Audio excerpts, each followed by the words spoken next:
एक पुरानी कथा है, बहुत पुरानी कथा है। एक अमीर आदमी थे, उनके पास धन दौलत रुपया पैसा सब कुछ था। उस अमीर आदमी का धन 4 चोर चुरा रहे थे। उस अमीर आदमी का धन को 4 चोरों ने जब चुरा रहे थे, घर वाले उन चोरों को पकड़कर सिपाही के हाथ सौंप दिए। और जब सिपाही के हाथ सौंप दिए, तब सिपाही ने उन चारों चोरों को राजा के यहाँ सौंप दिए। उस समय राजा शासन था।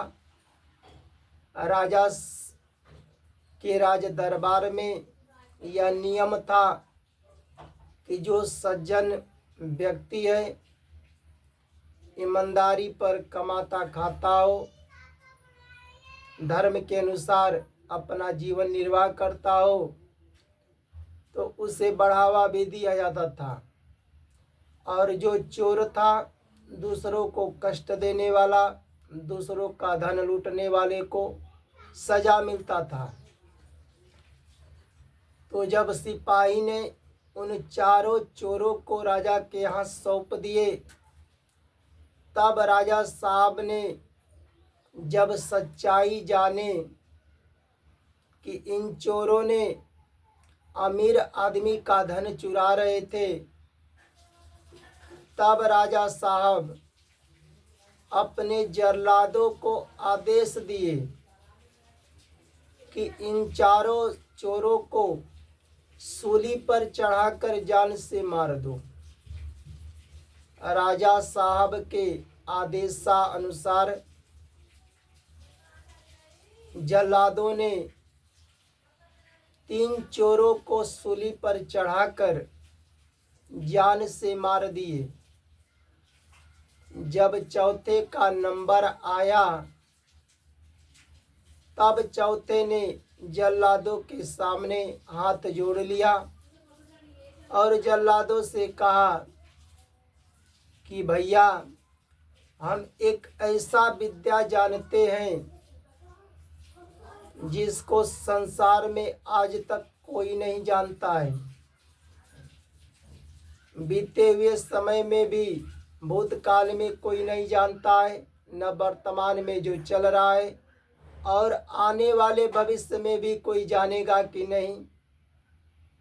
इस विद्या को हम राजा के यहाँ बता करके मरना चाहते हैं। अगर पहले मार दोगे, तब मेरे सहित मेरे विद्या का अंत हो जाएगा। इसलिए मरने से पहले हम राजा साहब को बताकर मरना चाहते हैं। चोर की बात को सुनकर जल्लादों ने कहा, अरे दुष्ट अधर्मी चोर, तेरे जैसे चोर की विद्या क्या राजा के लिए पूजनीय होगा? तब चोरों ने दोबारा हाथ जोड़ लिए कि यह विद्या को राजा के यहाँ पहुँचा दो, हम राजा से बता करके मरना चाहते हैं। उनमें से एक जल्लादों ने कहा कि देखो, मरना तो है ही इसको, चलो इसके विद्या को राजा के यहाँ बता देते हैं। हो सकता है इसको अगर नहीं बताते हैं विद्या को, अगर इसको सूली पर चढ़ा करके जान से मार देंगे, तो इस बात को जब राजा साहब जानेंगे कि एक विद्या जानता था जिसको संसार में, वर्तमान में, भूत में, आने वाला समय में भी कोई नहीं जानता है, वह बता करके मरना चाहता था, तो जल्लादों ने कहा हम लोग को भी बाद में सजा मिल जाएगी, तो चलो राजा साहब के यहाँ बता देंगे और बता करके इसको मार देंगे। जल्लादों ने जब राजा साहब के पास गए तब राजा साहब से कहे कि राजा साहब, आपके आदेश के अनुसार 3 चोरों को सूली पर चढ़ा करके जान से मार दिए हैं। चौथे का नंबर आया है। चौथे कह रहा है कि हम एक ऐसा विद्या जानते हैं जिसको भूतकाल में बीते हुए समय में कोई नहीं जानता था, या वर्तमान में भी कोई नहीं जानता, आने वाला समय में भी कोई नहीं जानेगा। वह आपसे बता करके मरना चाहता है। राजा साहब यह बात जब सुने तो हंस पड़े। राजा साहब जल्लादों को कहे उसे राज दरबार में बुलाओ। जल्लादों ने उन चोरों को, उस चोर को राज दरबार में बुलाए। जब वह चोर राज दरबार में गया, राजा साहब के पास गया, तब राजा साहब ने पूछे,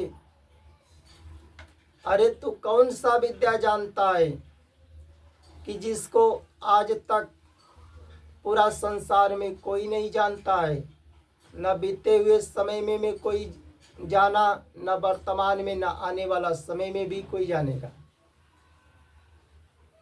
राजा साहब की बात सुनकर उस चोर ने कहा, क्या कहा, ध्यान से सुनिए। चोर ने कहा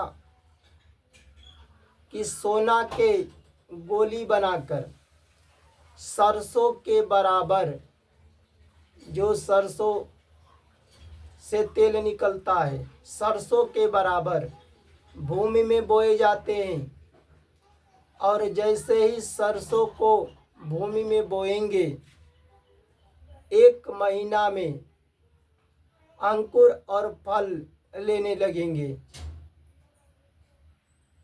सोना हो जाएगा। एक अगर सरसों बोएंगे सोना का, तो उसमें से 15, 20, 30 दाने निकलेंगे। जैसे आप एक गेहूँ बोते हैं, एक गेहूँ बीज का बोते हैं, तो उनमें से 15, 20, 30, 40 दाने निकलते हैं। जब आप 4 किलो 5 किलो गेहूं का बीज बोते हैं तो 50-60 किलो होता है ना। उसी तरह चोर ने कहा कि जब सरसों के बराबर सोना के गोली बनाकर बोएंगे, 1 महीना में अंकुर और फल लेने लगेगा, सोना पड़ जाएगा। चोर की बात सुनकर राजा साहब हंस पड़े और कहने लगे, यह तो कभी संभव हुआ ही नहीं, न बीते हुए समय में हुआ, न आने वाला समय में होगा, और न चल रहा इसमें हुआ होगा। क्या यह संभव है? अगर यह हो जाएगा तो हमें बहुत सा सोना हो जाएगा, अमीर हो जाएंगे, बहुत सा धन हो जाएगा हमारे पास, प्रजा का खूब सेवा करेंगे। राजा साहब कहे, क्या यह सत्य है? चोर ने उत्तर दिया, राजा साहब, आप तो राजा हैं, पूरा प्रजा भी आपके साथ है, आपके पास धन दौलत और शस्त्र भी है, आपके सामने हम जैसे चोर का बोलने का अधिकार कहाँ है? तब राजा साहब अपने मंत्रियों को बुलाए और मंत्रियों से कहे कि क्रीड़ा सरोवर के किनारे इस चोर को भूमि दिखला दो। मंत्रियों ने क्रीड़ा सरोवर के किनारे भूमि को दिखला दिए कि जाकर जुताई करो, बुआई करो। चोर ने जा कर के भूमि को, खेत को खूब अच्छे से बनाकर तैयार कर दिया। और जब भूमि को जुताई करके तैयार कर दिया, तब चोर ने राजा साहब के पास गए। राजा साहब से कहे कि राजा साहब, हम तो भूमि को तैयार कर दिए हैं, बना करके उसे जोत कर जुताई करके, कोई बोने वाला नहीं है। राजा साहब कहे कि आप बोइए। तब चोर ने उत्तर दिया, राजा साहब, हमें बोने का अधिकार नहीं है, हम तो एक चोर हूँ। बोएगा वही जो कभी किसी का चोरी नहीं किया रहेगा। चोर ने कहा, राजा साहब, आपका कोई प्रजा बोए। उस समय राज दरबार लगा था, प्रजा सब उपस्थित थे। राजा साहब ने प्रजा से कहे, भाई कोई प्रजा खड़ा हो जाओ जो कभी किसी का चोरी नहीं किया है। राजा साहब की बात सुनकर सारे प्रजा अपने सर को नीचे झुका लिए। राजा साहब एक बार आवाज दिए, 2 बार आवाज दिए, 3 बार आवाज दिए, सारे के सारे प्रजा चुप हो करके सर को झुका लिए। राजा साहब कहे, अरे भाई कोई तो खड़ा हो जाओ, क्या नाम धक्कर बताऊं। तब प्रजा ने उत्तर दिया, राजा साहब, हम लोग का जब पेट नहीं भरता है, अपने परिवार का, बाल बच्चे का भरण पोषण करने के लिए जब नहीं हो पाता है, तब कभी कभी चोरी भी कर लेते हैं। चाहे 1 बार चोरी किए हो, चाहे 4 बार, चाहे 10 बार। राजा साहब के जितने प्रजा थे, सब के सब चोर थे। राजा साहब चोर से कहे, हमारी सब प्रजा चोर है। तब चोर ने उत्तर दिया, राजा साहब, आपका धर्माधिकारी बोए। देखो, धर्माधिकारी उसी को बनाया जाता है जो धर्म का ज्ञान हो, धर्म के अनुसार कर्तव्य का पालन करे, जो कभी किसी का चोरी नहीं किया होगा, उसी को धर्माधिकारी बनाया जाता है। चोर ने जब कहा कि राजा साहब, आपका धर्माधिकारी बोए, तब राजा साहब अपने धर्माधिकारी को कहे कि भाई आप जा कर के बो दीजिए। धर्माधिकारी ने कहा राजा साहब से कि हमारी माँ लड्डू रखी थी, पर हम अपनी माँ को बिना बताए उस लड्डू को खा गए, इसलिए हम चोर हूँ, हमें बोने का अधिकार नहीं है। धर्माधिकारी भी चोर था। तब राजा साहब ने कहे चोर से कि हमारा धर्माधिकारी भी चोर है। राजा साहब की बात सुनकर चोर ने कहा कि राजा साहब, आप तो राजा हैं, धर्म के अनुसार राज चलाते हैं, न्याय के अनुसार, सत्य के अनुसार राज चलाते हैं, आप बो दीजिए। चोर की बात को सुनकर राजा साहब कहे, देखो, एक समय चारणों भाटों को दान देने के लिए हमारे पास धन नहीं था। हमारे पिताजी रखे थे, अपने पिताजी के बिना बताए उस धन को हमने ले लिया और चारणों भाटों को दान दे दिया। तो हमने भी अपने पिताजी का धन चुराया था, इसलिए हम चोर हूँ, हमें भी बोने का अधिकार नहीं है। राजा साहब भी चोर थे। तब राजा साहब की बात को सुनकर चोर ने कहा कि राजा साहब, आपके राज दरबार में यह नियम है कि जो सज्जन व्यक्ति है धर्म के अनुसार अपना जीवन निर्वाह करता है, सच्चाई के अनुसार उसे बढ़ावा दिया जाता है, और जो चोर है दूसरों को कष्ट देने वाला, दूसरे का धन लूटने वाला, उसे सजा दी जाती है। तो आप बताइए, आपके जितने प्रजा है वह प्रजा में एक भी कोई सच्चा नहीं है, सब के सब चोर हैं। आपका धर्माधिकारी भी चोर है, क्योंकि धर्माधिकारी उसी को बनाया जाता है जिसे धर्म का ज्ञान हो, धर्म के अनुसार कर्तव्य का पालन करता हो, जो कभी किसी का चोरी नहीं किया हो। तो आपका धर्माधिकारी भी चोर है। आप तो स्वयं राजा हैं, आप भी चोर हैं। तो ये बताइए कि हमें अकेला फांसी देने का क्या अधिकार है? चोर की बात को सुनकर राजा साहब हंस पड़े। राजा साहब कहे कि नहीं, तुम चोर के तुम सजा के लायक नहीं हो, तुम हमारे राज्य में रहने के लायक हो।